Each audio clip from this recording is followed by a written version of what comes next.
Inaabangan pa kung ano magiging rekomendasyon ng Interagency Task Force sa quarantine status ng Cebu City ngayong araw matapos binalik sa ECQ ang buong lungsod hanggang Hunyo 30 dahil sa lumulobong kaso ng COVID-19.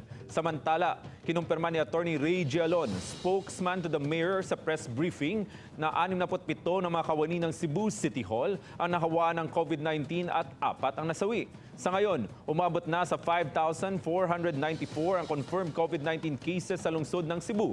Pero mahigit sa 50% nito ang nakarecover na at 169 naman ang nasawi. Pinaalalahanan ng opisyal ang mga tao na manatili sa bahay dahil sa tumaas na kaso ng COVID-19 sa lungsod ng Cebu.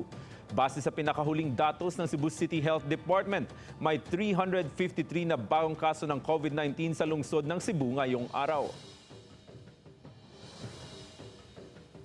Umabot na sa 8,484 ang mga kumpirmadong kaso ng COVID-19 sa Central Visayas. Ayon sa latest data ng DOH 5,250 nito ang mga aktibong kaso. Umabot naman sa 2,593 ang mga nakarecover at 281 ang mga namatay. Nangunguna pa rin ang Cebu City na mayroong 5,915 cases. Nakarecover na ang 2,375 sa kanila.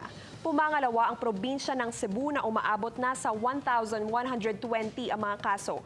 834 sa mga ito ang active cases. Ang lalawigan ng Bohol may 36 na kaso ng COVID-19.